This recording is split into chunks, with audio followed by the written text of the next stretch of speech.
Hello and welcome to the Srijan Wednesday webinars. For those of you who are joining us for the first time, this is a community initiative by Srijan Technologies where we have industry experts explore the emerging technology trends, analyze how enterprises drive their digital transformation efforts, how development teams work, and a lot more. In today's session, we are joined by Arunima Shekhar, product owner at Srijan. Arunima will take us through the concept of Scrum artifacts, what makes for great agile project documentation, and the best practices for the same. Before we begin, I would request all participants to please type in any questions that you have, and we'll take them up in the last 15 minutes of this session. That said, we've got a lot to cover today, so let's get right to it. Arunima, over to you. Thank you, Nilanjana. Thank you, everybody, for joining in today's session.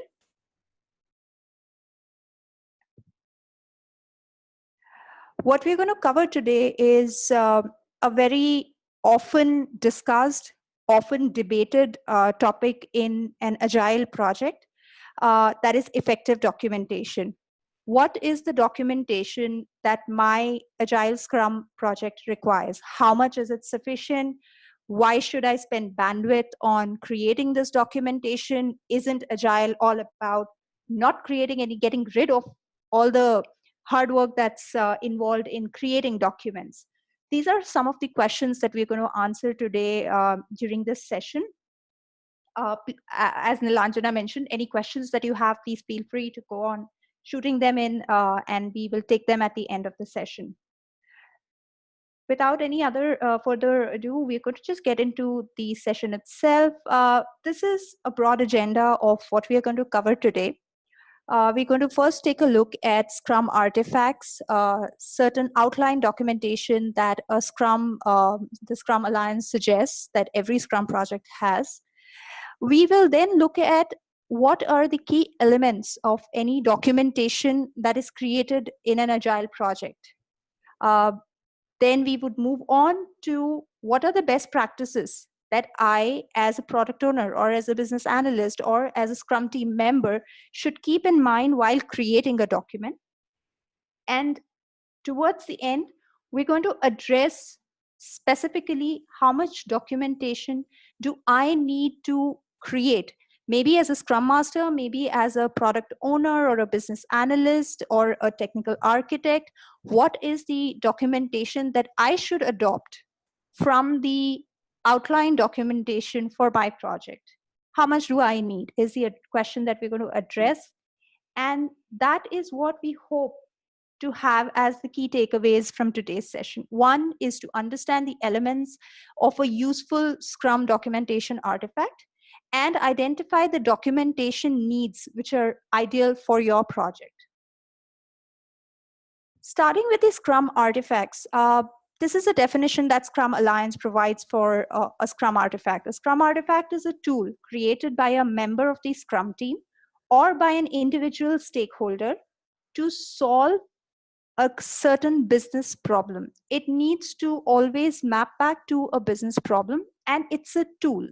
Any artifact is a tool, and Scrum artifact is no different. A tool which solves a certain problem is what a Scrum artifact is. And the key purpose of an artifact is to represent the value or the work, to maximize the transparency of key information so that everybody has the same understanding of the requirements. So generalizing, most people tend to generalize a Scrum artifact as, it's something that captures my requirements. It helps me track my work. It helps me, communicate effectively between all team members. Sometimes it's co-located, sometimes maybe some stakeholders sitting across the globe. But does that mean that it's just one of these? No, a Scrum artifact is actually all of these. It represents the value that helps maximize the transparency of this key information across all the stakeholders. That said, what are the Scrum artifacts that a Scrum project must have, right? These are the four key artifacts that every Scrum project normally adopts. That's a product backlog, a sprint backlog, burn down charts and a RAID log, product increment document. Does this mean that what we're going to see now is whether every project requires all these documentations? Does it require all of these artifacts, or does it require some? Is it just enough to have a few of them? Again, what we will also look at is there a set template? Is there always a single way in which maybe I should be looking at my product increments? Or is there always a single way in which I should be looking at the burn down charts? So diving deeper into each of these artifacts, what's a product backlog? At a very high level, a product backlog is a list of all the work that has to be done in a project organized by priority. Now, the key elements, the key words in this is work and priority. It's a list of all the work that needs to be done. It's captured in a single place, and it's organized by priority. The priority could be decided by a product owner. It could be decided by your client. It could be decided by your business stakeholders. It could even, in certain cases, be decided by the Scrum team itself. If it's an internal project, it might be the Scrum team itself who decides, or maybe the technical lead who decides what is going to be the priority of my product backlog.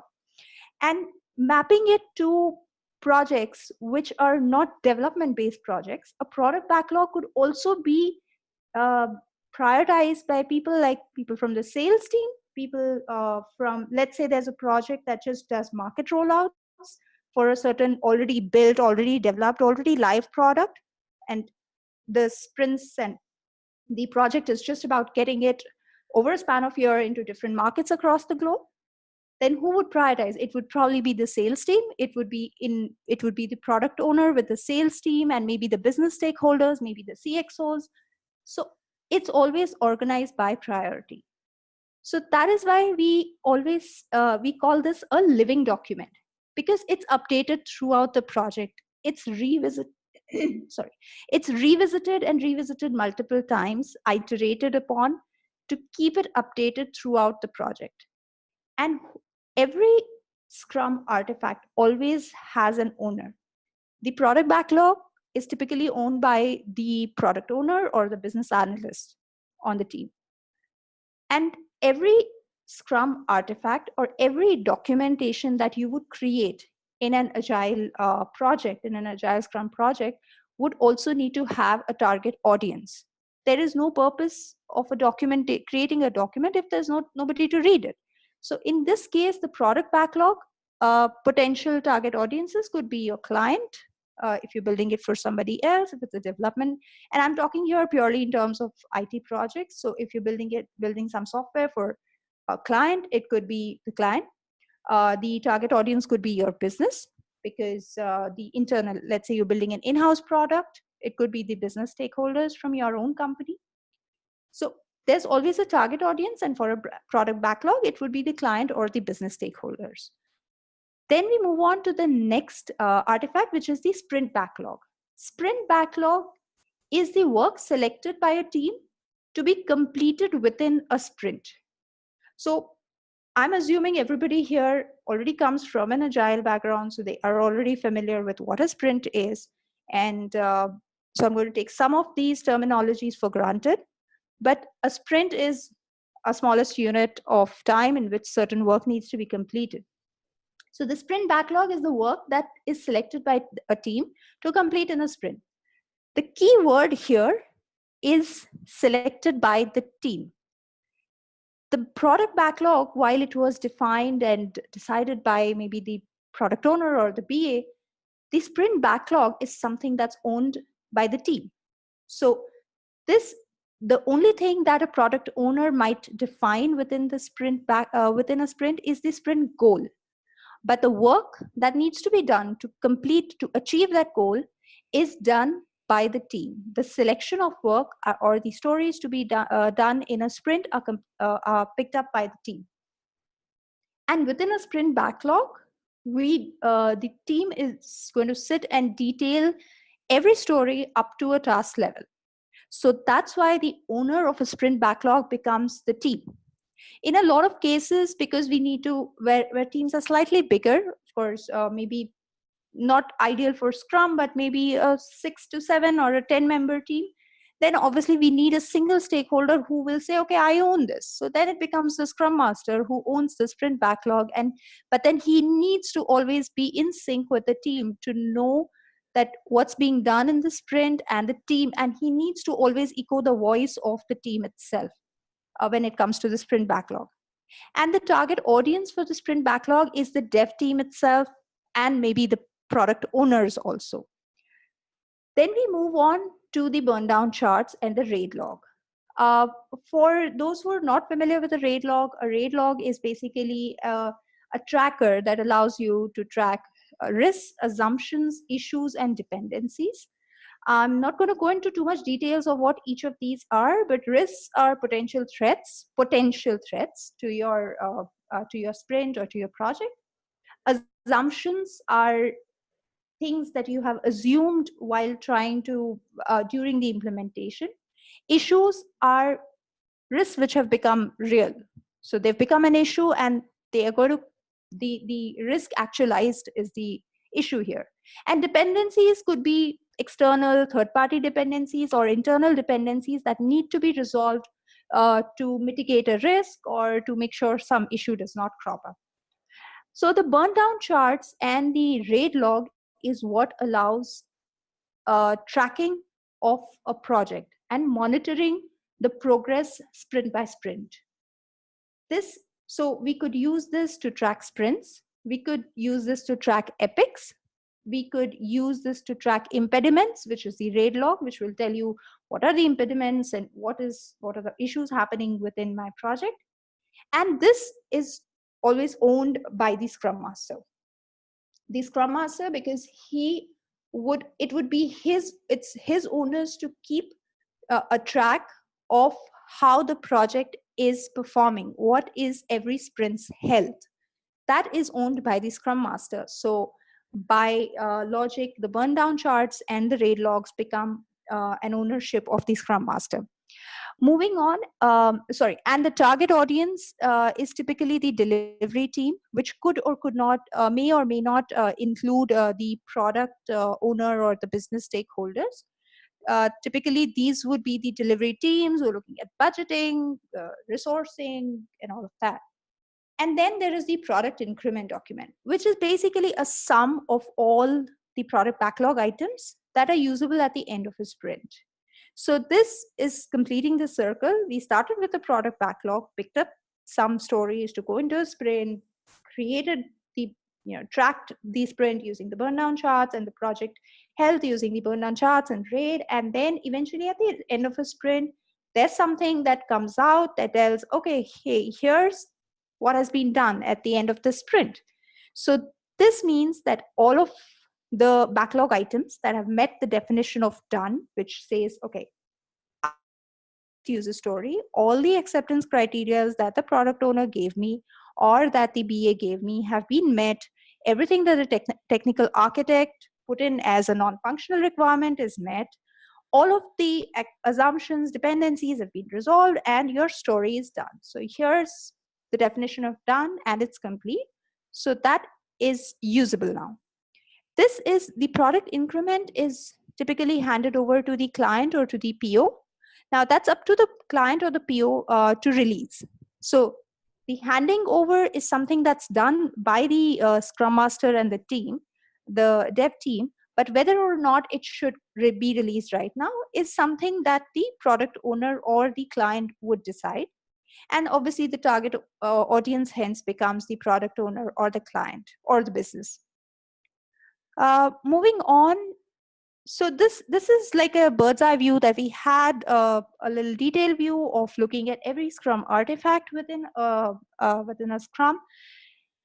Now we move on to elements of any documentation within Agile. So we said that in Agile we need to minimize documentation is what we discussed at the beginning of our conversation. But what does that mean? When I minimize it, how do I ensure that my documentation is also sufficient? It's not just whatever I'm creating. It might be minimalistic, but does it really solve the purpose? So these three elements, which we call the three S's, if we actually have that incorporated within any document, when you're creating the document, if you keep these three things in mind, you would most likely hit the bird right on the eye. You would make that document a useful document. One, the first criteria is to make it simple. The second is to make sure it is sufficient, just sufficient. And the third is to ensure it's sustainable. What each of these mean is something we'll see in more detail. Going to the first element, simple. The best documentation is the simplest that gets the job done. So how much information do I require to actually, how much information do I actually require to put into a document to actually make the document useful, is something I have to always ask myself.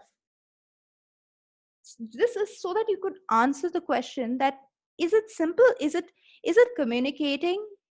Is it easy to read? Is it easy to consume? Does it complicate stuff for users? So if it's simple, it's easy to consume, then the purpose of that document is met. As an example, I have taken two examples. One is a Gantt chart view of a sprint plan or a roadmap. The second is something that has been pulled out of Confluence. If for those of you who are familiar with Jira and Confluence tools, these are Atlassian tools which allow agile projects. They provide an entire framework for agile projects to function in. Confluence is a great tool for documentation because it puts everything. It allows everything to be captured in one place. So this is an example. On the left, you see an example taken from, it's a roadmap taken from Confluence. As you can see, the roadmap very clearly outlines which of my epics are getting done, which month, and what track do they belong to. Now, on the other hand, if you look at a sprint chart created maybe on a Gantt view or an Excel view, would outline every task within this epic. It's outlining every task within the epic, when it is getting done, how many weeks it's taking. And the question that one needs to ask themselves here is, do I need that? Do I just, on the roadmap, which is probably something that my business stakeholders are the ones who are going to look at it. My dev team is definitely not going to look at it. Do my business stakeholders actually need to look at what task goes into every epic? No. They just need to know when a feature gets done, when an epic gets done. So a simple roadmap that's presented on the left is actually enough for that. So you just provide the information that is sufficient and simple to absorb, and in a view which everybody would be able to understand. Moving on, the second element of any agile document is sufficient, the second S. Document only that which is required for the stakeholder to understand the item in question. Do I really need to document all the frills and fancies of a feature? Or can I make it sufficient by just giving something else in its place? For instance, maybe a mock-up like this. So this is a sample mock-up that I really liked, and I took it from somebody called Graphics Artist. You have the link, you could visit him. He has some great mock-ups. Now, if I have to capture a feature, actually this is sufficient. I don't really need to elaborate. I know this is the prototype, this is a mock-up created.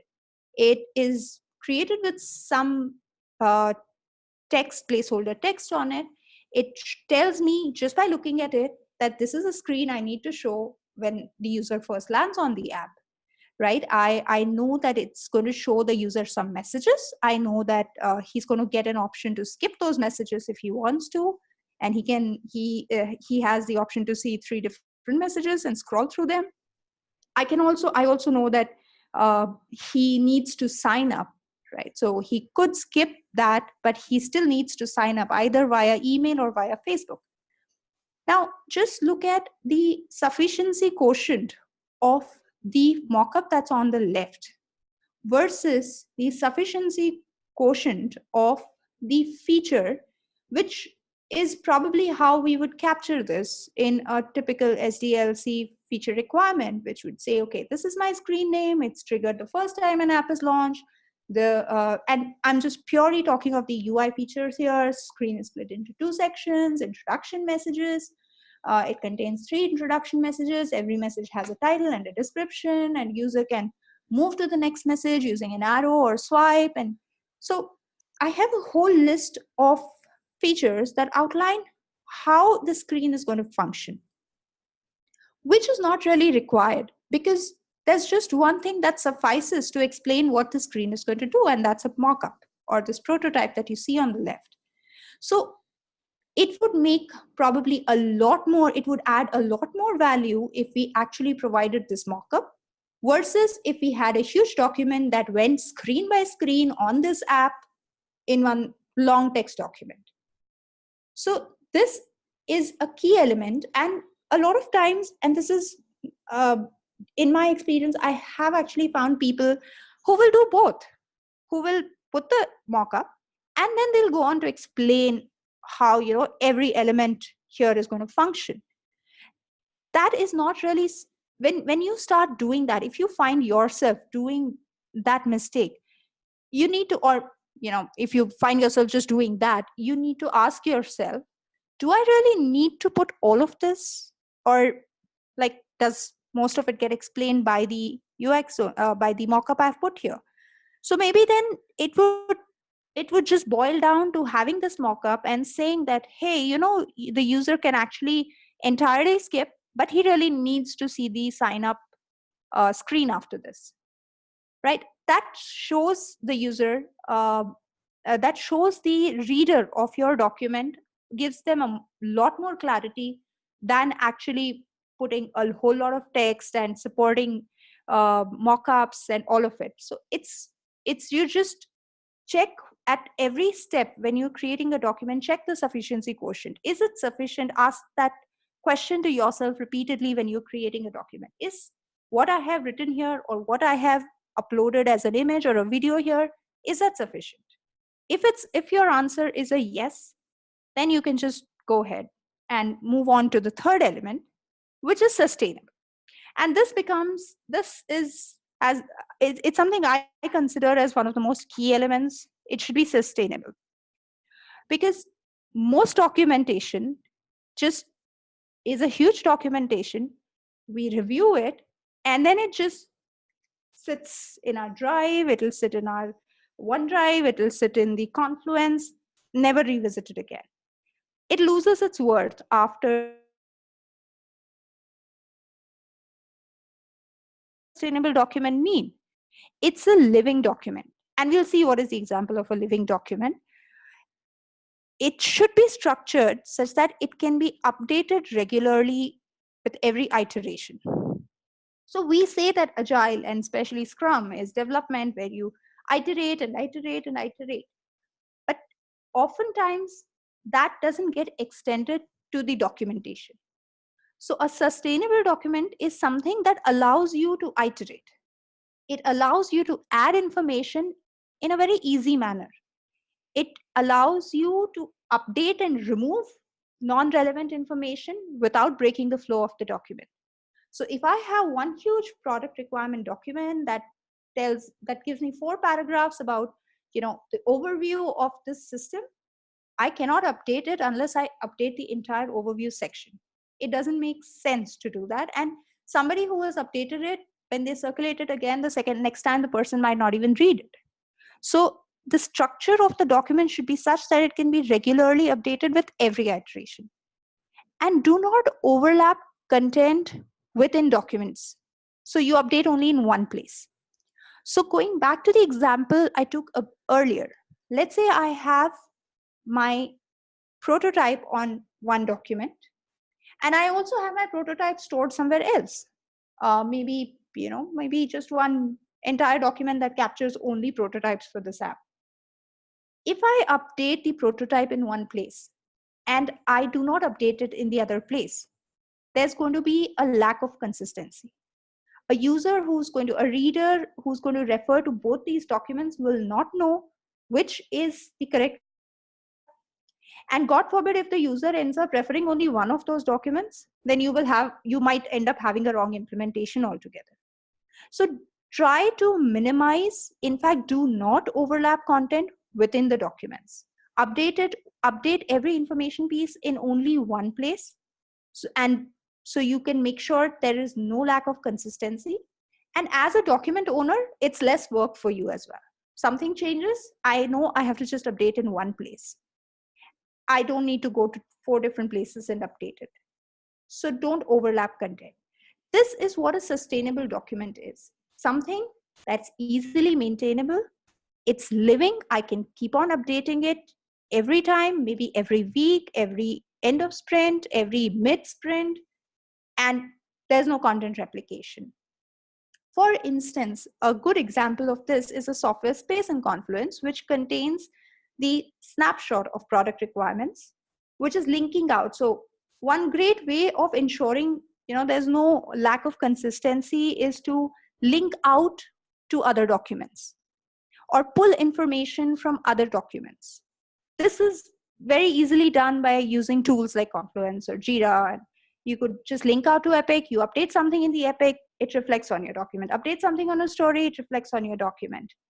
A RAID log, meeting notes, these are totally different tracker kind of documents, which you will probably not use anywhere else.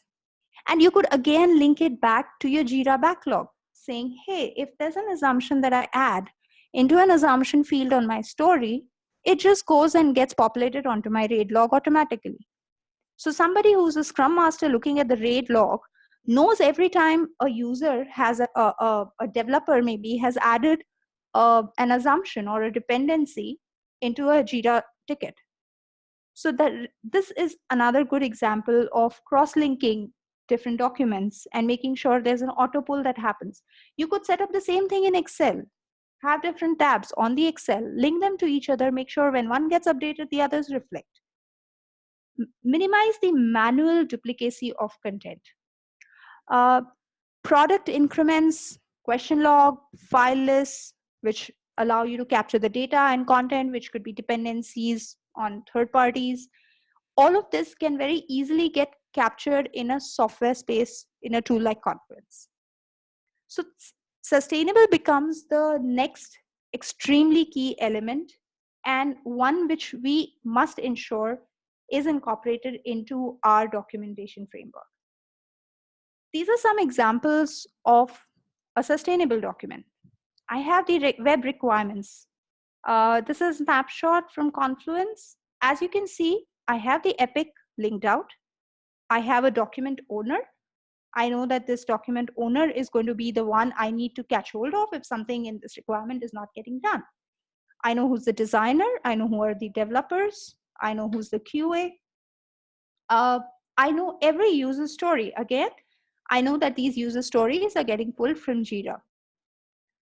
I also capture some key elements on this user story, saying, like things like description, what is the priority in terms of must have, should have, good to have, and then the notes that I would add directly into Confluence that we need to keep here.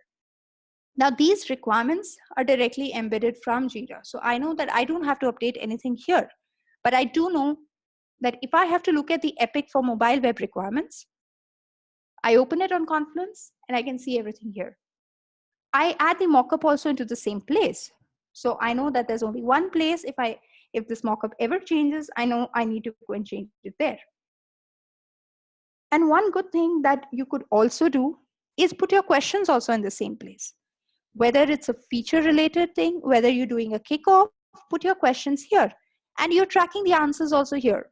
So no referring back to a document that keeps all the change requests that have come up from client or any responses or feedback that has come up from client. You don't need to maintain it in a different place. You just put it in the same place. So this is a sustainable document. I know that at the end of every sprint, I can go ahead, add any questions that came up. I can add any feedback that came up. I can make sure my scope change is captured in the not doing section. This template allows you to make iterations each time. Iterate on this document each time. Taking up another example, this is an example of a RAID log. So as you can see over here, there are risks. There's a description for every risk. There is a critical date. There is the impact, and there is an update. Again, the first 4 columns get pulled from Jira. So if there is a risk field associated to my Jira ticket and I add in the risk over there, my RAID log can pull it directly. If you're using something as simple as an Excel to track your stories, you could actually cross-link the cells saying, okay, every time this is a risk, just pull this information and put it on my RAID log. Similarly, you could do it for issues, dependencies, assumptions, create independent fields for each of these on your stories, and then pull the information into the RAID log. So simple, sufficient, sustainable. These are the 3 key elements that you need to ensure are part of your documentation. Moving on, the best practices while you are creating your own document. This is like a to-do list. I love this guy. He has a huge to-do list. But when I'm creating documents, I don't actually have such a huge to-do list. I have 3 key elements that I need to keep in mind. 1, it should be a living document versus a static document. What's a static document? A document capturing functional requirements, non-functional requirements, architectures and designs, all in one go. It's one huge document that captures everything, typically called a detailed design document. It could also, a precursor to that document becomes the high-level design document. And then this document is going to become this static document created once, one huge Bible for the development and delivery stages. The document is created, and then whether or not anything needs to change, it's going to be followed as the rule book. Versus having a living document, a document that captures actions and acceptances. You could keep updating them. A document like the example we saw in the above slides, something that is sufficient and sustainable, can be updated each time. It fulfills all 3 S's. It's simple, it's sufficient, it's sustainable. So that is a living document. So examples of static documents: high-level requirement specification, a detailed requirement specification, maybe an architecture diagram, design documents, designs on InVision where nothing changes. Examples of living documents: typical Scrum artifacts, the product backlog, maybe prototypes, RAID log, the product increment document. These are examples of living documents which you will keep referring back to and updating throughout the life cycle of your project. Moving on, the second very key thing that you need to make sure is part of your documentation is it should be experience-based versus idea-based. What do we mean by experience-based? So this is a good chart that explains what experience-based versus idea-based means. The red thread represents the documentation lifecycle within a typical SDLC waterfall project, whereas the green one represents documentation lifecycle in an agile project. What you can note here is that there is a lot of documentation that gets done right in the beginning in a typical waterfall project. And then as you go through the rest of the project, it tapers off. There's maybe some updates, some new documents that get added, like, maybe a user training manual might get added, something like an operational requirements document might get added. So there would be more documents getting added. But what happens at the start of the project? There is a lot of documentation being created before the project has actually gotten into a design or a development stage. We are detailing out the requirement specification. We are detailing out a project plan. We're putting hard milestones, saying, okay, here's our deadline. Here's the milestone we need. we are putting high level, detailed design specifications. All of it is getting done at the beginning. When, if you were to pause a minute and think how you're going to create those documents, you would typically find people coming back with a response that says, okay, I have done this in the past. I'm fairly good at estimating how much time I'm going to take to do this. And based on that experience, I can give you an estimation. Or maybe saying, okay, I know this is the requirement. Okay, I need to build a login screen and I need to build an app where the landing page shows this, and I know I can estimate that maybe this will take this much time. So this task is going to take this much time. Let's put it in. That makes my detailed requirement specification. I have made an entire Bible right in the beginning. And then through the project, I'm trying to stick to that Bible. I'm saying, okay, if I'm going to take time to, if I'm, when I start implementing, let's say if we go back to the prototype that we took, when we start implementing, we find that, hey, this doesn't really work so well on iOS devices. It works great. The swipe works great on Android, but looks horrible on Android. I don't know why. I need to figure out what's wrong with iOS. Why does my left arrow, right arrow work so well? I can't do that. That becomes a change request. And I'm just going to park it and say, okay, when I come to the end of the project, I'm going to think about how I'm going to handle this change request. Or maybe the client comes back and says, I just want that this works on iPad now. You are just going to go back and say, hold on, I don't have this in my documentation. I have never scoped in an iPad here. So I'm sorry, I don't have it in my designs. So I'm going to just push it out again, say this is a change request, I'll look at it later. Versus something where my documentation is extremely flexible. Just like our sprints are flexible, our documentation is also flexible.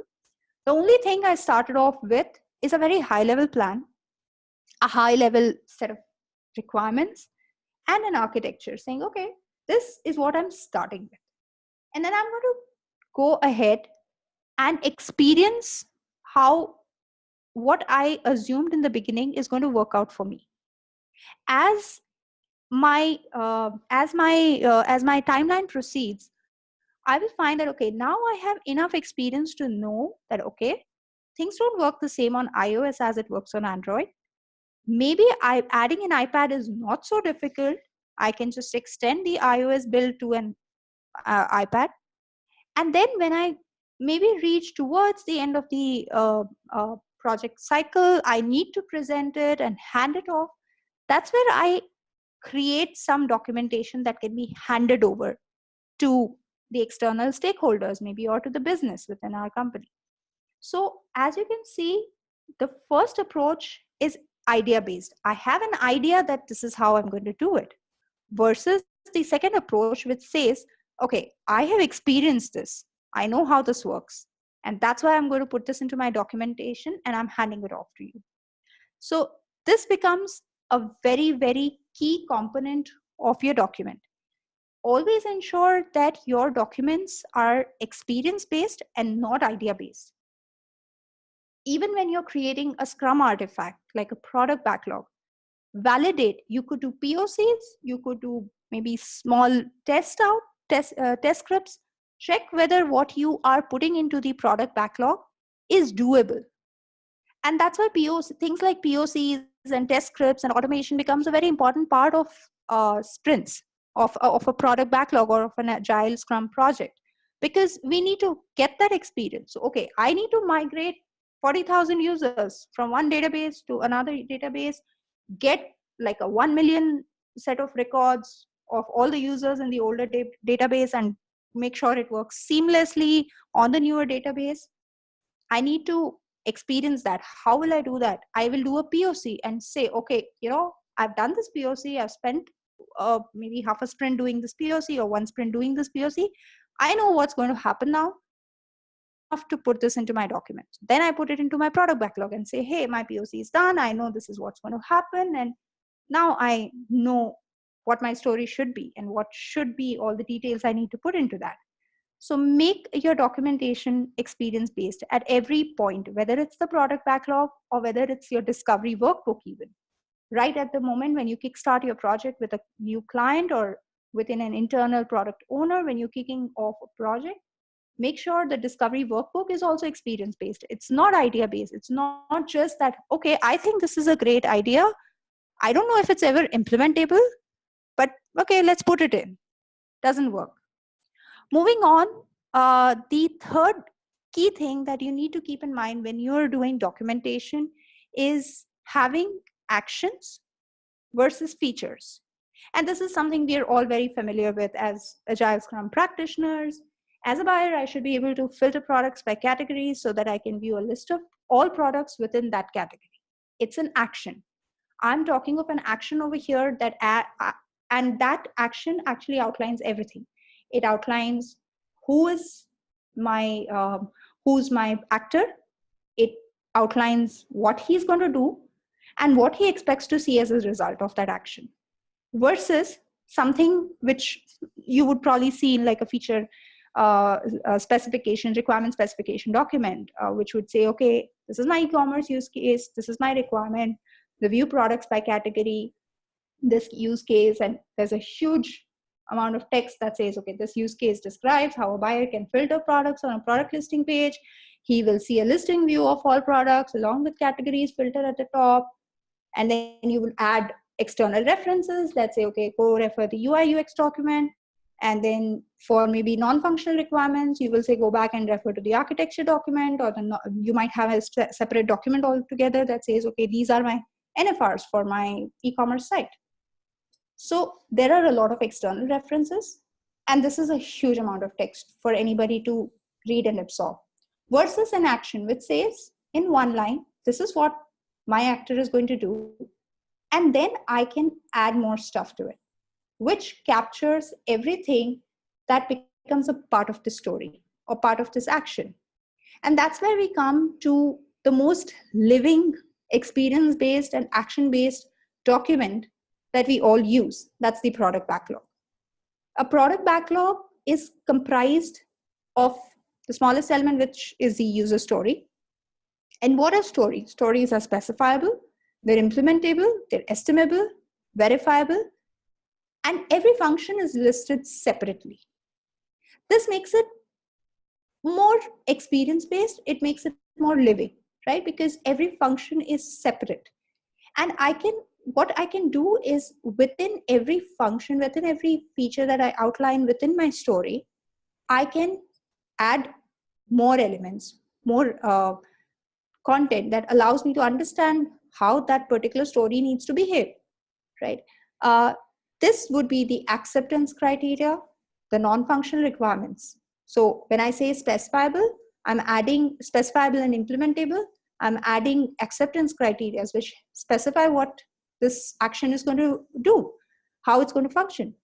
It's implementable. My NFRs make sure it's implementable. If let's say a million users are going to use the product filter at the same time, I need to ensure I don't go and crash. My site doesn't just sit down, right? I need to ensure that the product filter is available on my phone as well, and not just if I'm looking at the e-commerce site on the desktop. So the NFRs get captured. It's estimable and verifiable. So it's estimable. How does it become estimable? Because we add the assumptions, we add the dependencies, we add any data that might help the end person looking at the story, maybe a developer, maybe a tech lead, maybe the whole team, if you have a big enough team, to understand how much time I need to do the story. It's verifiable. I add testing steps. I can even go to the extent of creating with every story, adding my test cases. What are the use cases that I need to test over here? So I can add testing steps, and every function is listed separately, which means that every single action that can happen on my product, or every single action that is taken in the whole thing in the IT project that I'm part of, is encapsulating all of this information. And that's something, a product backlog, and we're all familiar with this, that it's something we always iterate on. We make sure it's always updated. We're adding NFRs, we're adding dependencies as they come up. We are adding acceptance criteria, maybe based on feedback, maybe based on some other dependencies that don't get fulfilled, and so on and so forth. So product backlog is the best example of a living, breathing document.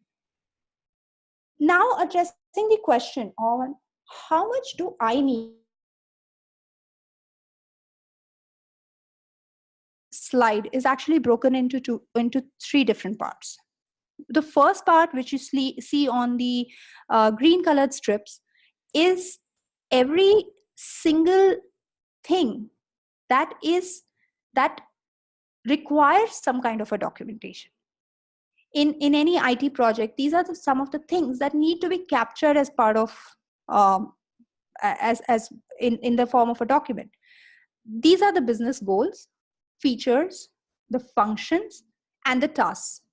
Typically, any document that you would create in an IT project, whether waterfall, whether agile, Scrum, whether Kanban, you would be trying to capture these four things in a document.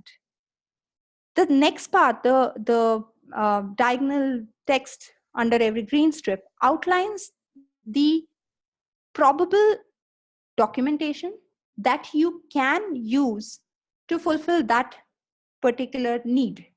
So the discovery workbook, which would capture the snapshot that I showed you, which captures like the product requirements and certain prototypes, that could be used to capture the business goals.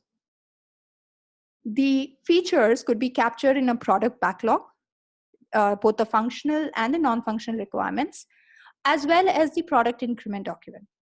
The functions basically would be captured within the sprint backlog, which includes the dependencies, the assumptions, and the tasks that are being carried out on a day-to-day basis, which require monitoring, is going to be typically captured in documents like the burndown chart, the RAID log, even maybe meeting notes.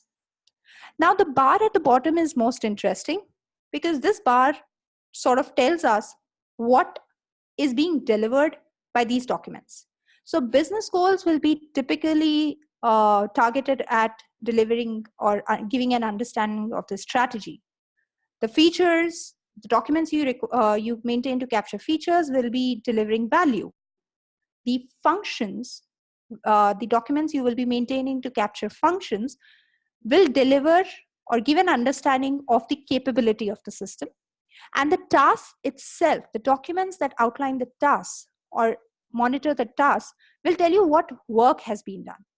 So this is the what is being maintained, what is it delivering, and what at a high level does it address. So based on your project, you could decide what is the key element that you want to capture. Is it a strategy log that you want to keep, which means that, just like the example I took right at the beginning of the presentation, that if it's a project, it's a product already built out, and over the next year, all I need to do is roll it out. Then probably the only thing I need is a discovery workbook and a product backlog. I just don't need to go into any of the capability or work assigned.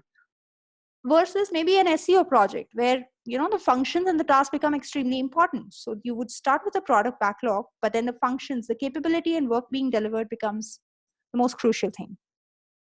So here are some key points to note, and this is where we wind up our session. The key points to note are, when you are creating any document, just make sure you iterate and then iterate some more. Make sure you're revisiting. Don't let your document be a static 30-pager that sits on your desk for the rest of your life. It's not. It needs to be revisited every day. So iterate on it. Another thing, always remember, documentation needs time. Whether it's the Scrum Master doing it, whether it's the BA or the PO doing it, whether it's your dev team, your tech lead, your tech architect doing it, whether it's the QA doing it, make documentation a part of your backlog and capacity estimation because it's going to need bandwidth. The next and the most important thing, never create a document if you don't know who's going to be the owner and who's the target audience. Remember, if you want to circle back to the first thing that we talked about, what do sprint artifacts deliver? Transparency. So Make sure every document is having a target audience, every document has an owner, and this would ensure automatically that all documentation is available to all. So every requirement is transparent to all. And the key golden rule, there is no one best fit. You would need to adapt all of these kind of documents that we have highlighted in the previous slide. You could always go ahead and adapt and fit it into your project. So if you feel that, hey, I don't need prototypes, mine is an SEO project, I don't need prototypes, just do away with the user interaction and design. You don't need it. So adapt every document to your project's need. So that's what I leave you guys with. Nilanjana, we could take any questions that we have now. All right. Thank you, Arunima, for taking us through that very detailed presentation and sort of explaining everything so beautifully. The floor is now open. If our participants have any questions, you can type them in and I can take them up with Arunima. Meanwhile, there are already like a couple of questions that we have that I want to take up. Which is firstly, while you sort of laid out the best practices of how to and how much to document in an agile project, can you give a brief look at the flip side of it, like as in if you don't do this well, what happens or what is exactly at stake? Absolutely. And Nilanjana, that's an awesome question. That's a very good question, because I'm going to actually move back a few slides and go to explain this. We talked about the slide where we looked at the product backlog and said how it's a living, breathing document. It's action based, experience based, all of it.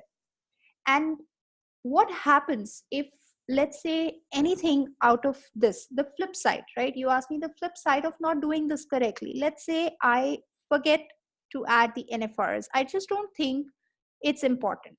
Maybe I'm building something very small. I'm building an e-learning site for my company. My company has like 200 people maybe, and I just need a portal that allows them to learn something, maybe look at webinars. Why do I need non-functional requirements there? I just skip it. uh, I maybe also skip the assumptions. I'm just assuming that, hey, I have such a small target segment, like there are no assumptions. I'm just assuming everybody knows how to use the site. I don't document it. Now let's say there's a story that says, as a user, I should be able to watch videos on the site, to be able to learn from them. And I find that on the day I launched, I get all 200 people trying to stream those videos, and I never thought of that when I was doing the architecture. Now the flip side is, I have not included testing steps, I have not included assumptions, and I have not included NFRs. Now, I made the document, I have the document partially complete, but I've not completed it entirely. So when that action had to be performed on the system, it failed. So this is one of the key things that happens when you use a document but do not use it properly enough. You forget to add some things, you just ignore to add some things. It ends up failing maybe in production. Sometimes it might just come back to rebound. Let's say you're building something for a third party, for a client, and the client is going to come back after the sprint and say, hey, this is not as per the mockup I saw, or the mockup that I had given you. That might have been just because you did not include the mockup in the story or in your discovery workbook. So these are some of the flip sides. I hope that answers your question. This is the flip side of not using a document but not documenting it properly. Yeah, that definitely sort of answers it. Yeah. The other sort of thing that the other question that I have here is that most teams face some sort of a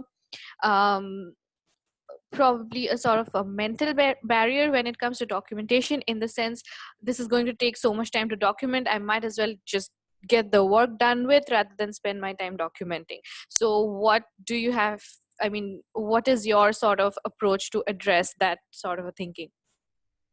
Sure. So I think the approach here is something that I actually outlined over here, and I'm going to reiterate the second point here, is that documentation needs to be treated like any other task. I need to set up a development environment for my team. That's a task on my backlog. documentation, ensuring that I have capacity at the end of the sprint to groom my backlog again, to update my backlog, incorporate feedback into my backlog, is also a story. There needs to be capacity kept aside for it. That's the only way one can ensure that it doesn't fall through the gaps, that you do update it and you ensure that you have the time to the owner of the document has the time to update the document.